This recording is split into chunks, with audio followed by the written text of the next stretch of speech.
আসসালামু আলাইকুম। আজকে আলোচনা করবো ঢাকা ওয়াসা 2025-এর সার্কিটের এই ম্যাথটা নিয়ে। তো দেখেন, এখানে কোশ্চেনে বলতেছে যে একটা থেভেনিন সার্কিটে আমাদের একটা রেটেড লোডের কথা বলা আছে। সেই লোডে যখন 30 ভোল্ট পাচ্ছে তখন আমাদের 400 মিলি অ্যাম্পিয়ার কারেন্ট ফ্লো করতেছে। লোডে যখন 17 ভোল্ট পাচ্ছে তখন আমাদের 600 মিলি অ্যাম্পিয়ার কারেন্ট ফ্লো করতেছে। আমাদের ওই থেভেনিন সার্কিটটা ড্র করতে হবে। তো এখানে দেখেন, কোশ্চেন আসলে দুইটা আলাদা আলাদা জিনিসকে মার্জ করে ফেলছে। কিরকম মার্জ করে ফেলছে? দেখেন, আমাদের থেভেনিন সার্কিট হচ্ছে এরকম। থেভেনিন সার্কিটটা আসে কিভাবে? একটা বড় সার্কিটকে আমরা সিম্পলি ছোট যখন করে ফেলি তখন আমাদের এই যে থেভেনিন জিনিসটা আসে। এবং নিশ্চয় ওই সার্কিটে একটা লোড বলে কিছু একটা আছে। যে লোডটা ধরেন কথার কথা এইরকম আছে। আমরা কি করছিলাম, ওই লোডটাকে খুলে ফেলছিলাম কোনো একটা সময়, যেহেতু থেভেনিন করতে গেলে লোডকে কি করা লাগে, খুলে ফেলা লাগে। দেন যখন আমাদের থেভেনিন করাটা কমপ্লিট হয়ে গেল, অর্থাৎ কোনো এ বি টার্মিনালের রেসপেক্টে আমরা থেভেনিন সার্কিট আঁকাই ফেললাম, তখন এই লোডকে কিন্তু আবার এনে এখানে কানেক্ট করে দিতে হয়। এটা মোটামুটি আমরা সবাই জানি। এখন কোশ্চেন বলতেছে, এই যে লোড, এই লোডের ইনফরমেশন দেওয়া আছে আমাদেরকে, কিন্তু এদের ইনফরমেশন দেওয়া নাই, বলছে এই লোডের ইনফরমেশন। কারণ এই লোডের দুই মাথার ভোল্টেজকে ধরলাম কথার কথা ভি। এই ভি এর মান যখন 30 ভোল্টেজ, তখন এই লোডের ভিতরে কারেন্ট ফ্লো করতেছে আই এল, যেটা 400 মিলি অ্যাম্পিয়ার।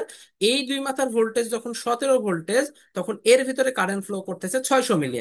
তাহলে দেখেন, এইখানে আমি যদি ইকুয়েশনটা বানাই, ইকুয়েশনটা কি হবে? ভি থেভেনিন মাইনাস, অর্থাৎ এই ভোল্টেজ থেকে এই ড্রপটা বাদ দিলে পাবো ভি। এই ড্রপটা কত? যেহেতু এরা সিরিজ হয়ে গেছে, স্বাভাবিক কথা, আইএল এর ভিতরেও ফ্লো করতেছে, এর ভিতরেও ফ্লো করতেছে। I L into R Thevenin সমান ভি। এই ভি মানে লোডের অ্যাক্রসের ভোল্টেজ। এই যে লোডের অ্যাক্রসের ভোল্টেজ কত? একবার 30 ভোল্টেজ, একবার হচ্ছে 17 ভোল্টেজ। তাহলে এইটাকে যদি আমরা ইকুয়েশন আকারে সলভ করি তাহলে কি দাঁড়ায় দেখেন। ভি থেভেনিন আমাদের unknown, minus I L 400 milli ampere, আমরা অ্যাম্পিয়ার করে দিই, তাহলে রেজিস্ট্যান্স ওহমে আসবে, ইন্টু আর থেভেনিন আমাদের আননোন, ইকুয়াল ভি ওই সময় 30। এটা আমাদের 1 নাম্বার ইকুয়েশন। 2 নাম্বার ইকুয়েশন কত? V Thevenin minus 0.6 R Thevenin equal 17। এখন আমি আরেকটা কথা বলি, এই কোশ্চেন গুলো সবই কিন্তু আমি আসলে ফেসবুক গ্রুপ বা বিভিন্ন গ্রুপ থেকে কালেক্ট করতেছি।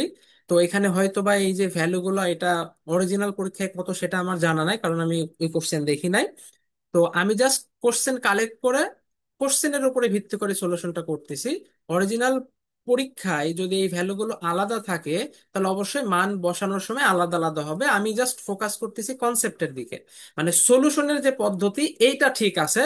আপনি প্রশ্নে যেই ভ্যালুটা পেয়েছেন সেটা বসায় দিয়ে যা আসবে সেটাই হচ্ছে আমাদের ফাইনাল অ্যান্সার। বাট আমি দেখাচ্ছি যে এটা সলভ কিভাবে করব। বাস, আমাদের ইকুয়েশন হয়ে গেল, দুইটা ইকুয়েশন, দুইটা আননোন। তাহলে আমাদের এটা সলভ করলে আমরা ভি থেভেনিনের মান পেয়ে যাব, আর থেভেনিনের মান পেয়ে যাব। একবার এই দুইটার মান পেয়ে গেলে থেভেনিন সার্কিট আঁকানোটা এমন কিছু কঠিন না। সার্কিট আঁকানো মানে কি? ওই সার্কিটটা বের করে জাস্ট ওইটার ভ্যালুটা শো করা। ইকুয়েশন 1 নম্বর। ওকে, তাহলে দেখেন, ভি থেভেনিনের সহগ হচ্ছে 1, আর থেভেনিনের সহগ হচ্ছে -0.4, আর এই পাশে ধ্রুব সংখ্যা হচ্ছে 30। দেন এটা হচ্ছে 1 -0.6, আর এটা হচ্ছে 17। প্রথম যে ভ্যালুটা পেলাম 56, এটা হচ্ছে আমাদের ভি থেভেনিনের মান, যেহেতু ইকুয়েশনে প্রথমে ভি থেভেনিন 56 অবশ্যই ভোল্ট। আর পরেরটা হচ্ছে আর থেভেনিন, সমান চাপলে যেটা আসে 65 ওহম। এটা হচ্ছে আমাদের আর থেভেনিনের মান। তাহলে দেখেন, ভি থেভেনিন আর থেভেনিন পেয়ে গেলাম। তাহলে ফাইনালি আমরা কি জাস্ট থেভেনিন সার্কিট টাকায় দিলে ওকে।